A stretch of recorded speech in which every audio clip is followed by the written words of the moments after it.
దేశవ్యాప్తంగా జై భీమ్ జై సంవిధాన్ అంటూ రాజ్యాంగాన్ని చేతబట్టుకొని ప్రజలను మభ్యపెడుతూ రాజకీయాలు చేస్తున్నటువంటి ఒక రాజకీయ పార్టీ ఇవాళ తెలంగాణ రాష్ట్రంలో అధికారాన్ని చెలాయిస్తూ ఒక రాక్షసత్వాన్ని ప్రదర్శిస్తూ ఇవాళ నిరంకుశ వైఖరితో పేద దళిత వర్గాల యొక్క భూములను గద్దల్ లెక్క ఇవాళ లాక్కపోయేటువంటి ఒక దుర్మార్గమైన ప్రయత్నం చేయటాన్ని బీఆర్ఎస్ పార్టీ పక్షాన మేము తీవ్రంగా ఖండిస్తూ ఉన్నాం. లగచర్ల ఉదంతం మర్చిపోలే. ఫార్మా కంపెనీల పేరు మీద రేవంత్ రెడ్డి గారి ప్రభుత్వం లగచర్లలో పేద గిరిజనుల పైన ఏ రకమైనటువంటి దాడులు చేసి ఆఖరికి అక్కడ ఉన్నట్టు మహిళలను వృద్ధులను విచక్షణారహితంగా హింసకు గురి చేసి భూములు లాక్కోవాలని చెప్పని చేసిన కుట్ర ప్రయత్నాన్ని ఆ దుర్మార్గాన్ని మర్చిపోకముందే ఇవాళ వరంగల్ పట్టణంలో భద్రకాళి అమ్మవారి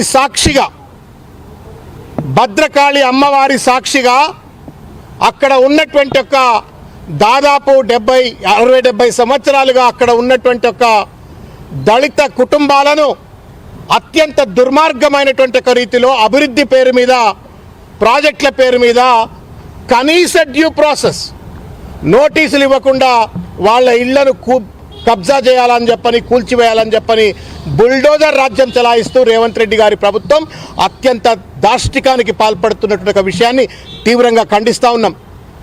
ఎక్కడా ఇనలే భారతదేశంలో ఏమంటారు కదా, ఎలుకలను వరి పొలాల్లో ఉన్నటువంటి ఒక ఎలుకలను పందికొక్కులను చంపడానికి కోసం పొగలు పెడతారు అని చెప్పని కన్నాల్లో కలుగుల్లో పొగ పెడతారు అని చెప్పని విన్నాం. అదే క్రూరమైన వైఖరి వాళ్ళ మాదిగ బిడ్డలైనటువంటి ఒక 40-50 కుటుంబాలు దళిత కుటుంబాల పైన ఇవాళ రేవంత్ రెడ్డి ప్రభుత్వం దుర్మార్గంగా ప్రయోగించింది.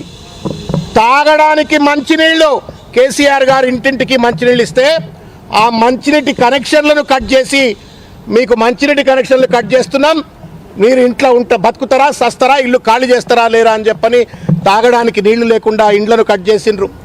ఇదే న్యాయం అంటే ఆఖరికి కరెంటు కూడా కట్ చేస్తామని చెప్పని అత్యంత పాశవికమైనటువంటి రీతిలో వాళ్ళను హింసకు గురి చేస్తే కలెక్టర్ దగ్గరికి పోయినరు. కలెక్టర్లు ఇవాళ పాలక వర్గానికి తొత్తులుగా మారిపోయి వరంగల్ కలెక్టర్ కనీసం స్పందించలేదు, న్యాయం చేయలేదు, వాళ్లకు మంచినీటి సౌకర్యాన్ని రెస్టోర్ చేయలేదు, కరెంట్ కట్ చేస్తా అన్నటువంటి వాళ్ళపైన చర్యలు చేపట్టలేదు. తగుదునమ్మా అని చెప్పని తర్వాత కమిషనర్ దగ్గరికి పోయినరు. కమిషనర్ కూడా స్పందించలేదు.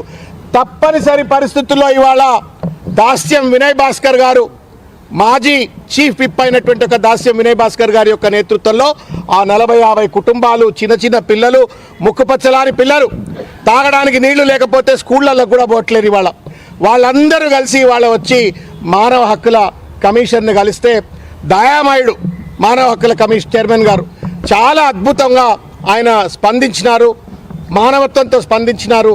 ఇది రాజ్యాంగ ఉల్లంఘన అని చెప్పని అభిప్రాయపడ్డారు. తప్పనిసరిగా ఈ యొక్క కుటుంబాలకు న్యాయం చేస్తాము అని చెప్పని వారు ఆశ్వాసన ఇవ్వటమైంది. మళ్ళీ మార్చి 9 నాడు ఇప్పుడు ఇవాళ సరి అయినటువంటి ఒక రీతిలో ఆర్డర్స్ జారీ చేస్తాము. తర్వాత మార్చి 9 నాడు మేము ఇచ్చినటువంటి ఒక ఆర్డర్స్ అమలవుతున్నాయా కావా అని చెప్పని మేము రివ్యూ చేస్తామని చెప్పని కూడా వారు వాగ్దానం ఇవ్వడమైంది, ఆశ్వాసన ఇవ్వడమైంది. వారికి మీడియా సమక్షంలో చేతులెత్తి మానవ హక్కుల కమిషన్కు సమయస్ఫూర్తితో స్పందించినట్టు వారికి హృదయపూర్వకంగా చేతులెత్తి నమస్కారం చేస్తూ ధన్యవాదాలు తెలియజేస్తా ఉన్నాం. మేము రేవంత్ రెడ్డి ప్రభుత్వానికి ఒకటే అడుగుతా ఉన్నాం, ఇదేనా ప్రజాపాలన? ఇదేనా జై సంవిధాన్? ఇదేనా జై భీమ్? పేదోడు ఇల్లు కూల్చే హక్కు నీకు ఎక్కడిది రేవంత్ రెడ్డి? పేదవాడిని తాగునీళ్లు రాకుండా నల్లా నీళ్లు కట్ చేసి హింసకు గురి చేసి ఇల్లు లాక్కునేటువంటిది ఇది ప్రజాస్వామ్యం అవుతుందా, రాక్షస స్వామ్యం అవుతుందా? రేవంత్ రెడ్డి సమాధానం చెప్పాలని కోరుతా ఉన్నాం. లగచర్లు ఎట్లే చేస్తేవి నీ అరాచకత్వానికి, నీ దుర్మార్గానికి, నీ యొక్క నిరంకుశత్వానికి అడ్డుకట్టలేదన్నట్టుగా ఇవాళ వరంగల్లో కూడా ఇదే రకమైన దాష్టికానికి పాల్పడుతూ ఉన్నాం. మేము తెలంగాణలో ఉన్నటువంటి ఒక దళిత గిరిజన సంఘాలన్నిటి కూడా విజ్ఞప్తి చేస్తూ ఉన్నాం. ఈ మానవత్వం పైన జరుగుతున్నటువంటి ఒక దాడిది, రాజ్యాంగం పైన రేవంత్ రెడ్డి చేస్తున్న దాడి ఇది. ఈ దాడికి వ్యతిరేకంగా తప్పనిసరిగా వరంగల్లో చిన్న 40 కుటుంబాలు కావచ్చు, నిన్న లగచర్ల, మొన్న లగచర్ల, నిన్న వరంగల్, రేపు ఇంకో ఊరవుతుంది. ఈ దుర్మార్గుల యొక్క దురహంకారాన్ని అణచివేయాలంటే సంఘటితంగా మనం ఈ అత్యాచారానికి వ్యతిరేకంగా తప్పనిసరిగా పోరాడాలా. వాళ్ళ కోసమైనా కాదు, భవిష్యత్తులో ఇటువంటి ఒక అడ్డమైన పనులు చేయకుండా రేవంత్ రెడ్డి గారి యొక్క ఈ ప్రభుత్వాన్ని కట్టడి చేయడం కోసం సంఘటితమవుదాం, సమైక్యమవుదాం, తప్పనిసరిగా ఒక ప్రజా ఉద్యమానికి స్వీకారం చేద్దామని చెప్పని తెలియజేస్తూ మరొకసారి కలెక్టర్ గారికి, అక్కడున్న అధికారులకు మేము విజ్ఞప్తి చేస్తున్నాం. దయచేసి భేషజాలకు పోకండి.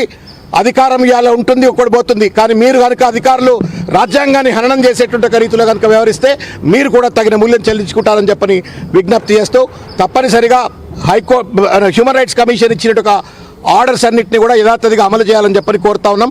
మానవత్వం కాపాడబడాలా, దళితుల హక్కులు కాపాడాలని చెప్పని కోరుతా ఉన్నాం.